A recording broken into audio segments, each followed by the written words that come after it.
वहिनीने नंदेचे पाय धरले, नेमकं असं काय?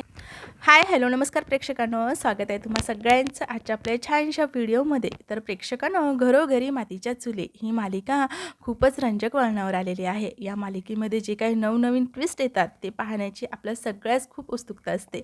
तर असंच काही आजच्या एपिसोडमध्ये देखील झालेलं आहे. नेमकं झालं काय बरं? तर इथे भाऊजाईने म्हणजेच वहिनीने नंदेचे पाय धरले, नेमकं असं काही एपिसोडमध्ये घडले. तर चला बघूयात नेमकं काय घडले. तर प्रेक्षकांनो, आता इथे ऋषिकेश जानकीला बोलत असतो, तुला आरोप घेताना कुठला संकोच नाही वाटला जानकी, मग आता तरुला सॉरी म्हणायला काय संकोच आहे, असं तो तिला बोलत असतो. पण मात्र इथे जानकीचं मन हे आतून मात्र शर्वरीला माफी मागायचं होतच नसतं. तिला शर्वरीला माफी मागायची इच्छाच नसते. पण ऋषिकेच्या शब्दाखातीर ती आता शर्वरी समोर येते आणि बोलते, वंसा मला माफ करा, माझ्याकडनं चुकी झाली, यानंतर अशी चुकी होणार नाही माझ्याकडनं, असं बोलते आणि तिचे ती आता पाय पकडत असते. तेव्हाच मात्र शर्वरी बोलते, वहिनी याची काही गरज नाही आहे, माझ्या पाय वगैरे काही पडू नको, काही हरकत नाही, तू माझ्यावर संशय केलास, तूच काय, अगं तुझ्या ठिकाणी दुसरं कोणी असतं ना त्यांनी देखील माझ्यावर असाच संशय केला असता. अख्खं जगच ग, ज्या बाईला नवरा नाही आहे तिच्यावर संशयाच्याच नजरेने तिच्याकडे बघतं, असं ती तिला बोलत असते. आणि आता मात्र तसं काही बोलत ती रडतच तिकडनं जात असते. आता इथे हे सगळं काही दृश्य अवंतिकाला काही बघवलं जात नाही. आणि आता इथे मात्र ऐश्वर्या तर नसतेच. ऐश्वर्या ही तर जेलमध्येच असते, तिच्याबरोबर तिचा नवरा देखील. अवंतिका आणि जानकी ह्या दोघी असा काही प्लॅन रचतात की त्या प्लॅनमध्ये शर्वरी ही फसलीच पाहिजेत. आणि नेमकं प्रेक्षकांनो तसंच होतं. जानकी आणि अवंतिका या दोघींच्या प्लॅनमध्ये शर्वरी ही फसते.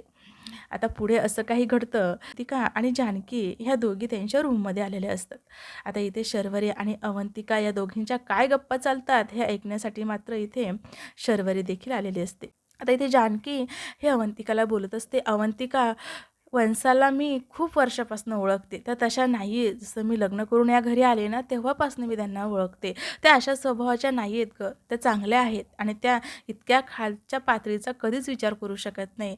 चक्क त्या विक्रांत भाऊजींना का मारतील, त्या त्यांच्या स्वतःच्या नवऱ्याला का मारतील, स्वतःचं कुंकू त्या का पुसतील, त्यांनी तसं केलेलंच नाही, मी खात्रीशीर सांगते. एका परता त्या चोरी करू शकतात, पण त्या असं काही करू शकतील हे माझं मन बोलत नाही. आणि खरंच मला असं वाटतं ना की त्या असं काही करू शकत नाही, असं काही ती इथे आता अवंतिकाला बोलत असते. अवंतिका देखील आता जानकीच्या हा बोलत असते. असं वाटते अवंतिका, आपण जो काही प्रकार घडला ना तो कदाचित राहुलने केला असेल, राहुलनेच विक्रांत भाऊजींना मारलं असेल, असं ती बोलत असते. आणि ती बोलते, आपण एक काम करूया, आपण हा सगळा प्रकार पोलिसांना सांगूयात, म्हणजे पोलीस हे राहुलकडनं जे काही खरं आहे ते वधवून घेतील.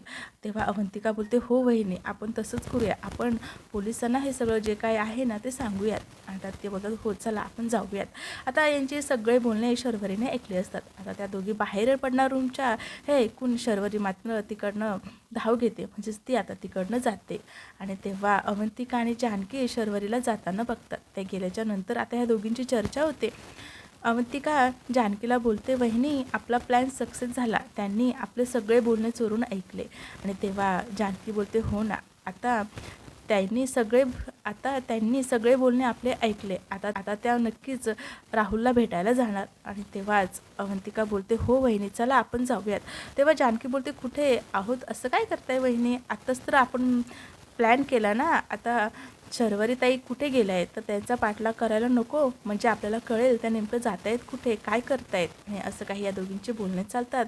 आणि आता शर्वरीचा पाठलाग करण्यासाठी त्या तिच्या मागे गेलेल्या असतात. तर प्रेक्षकांनो, असं काही आता इथे जानकी आणि अवंतिकाने प्लॅन रचलेला असतो आणि त्या प्लॅनमध्ये मात्र इथे शर्वरी ही अडकलेली असते. तर पुढे पाहणं खूपच रंजक आहे की नेमकं जानकी आणि अवंतिका ह्या दोघीही शर्वरीला रंगेहात पकडतात का, जो काही त्यांनी प्लॅन आखला आहे त्या प्लॅनमध्ये शर्वरी फसते का, हे पुढे पाहणं खूपच उत्सुकतेचे आहे. अशाच नवनवीन अपडेट जाणून घेण्यासाठी आपल्या चॅनलला मात्र नक्की सबस्क्राईब करा.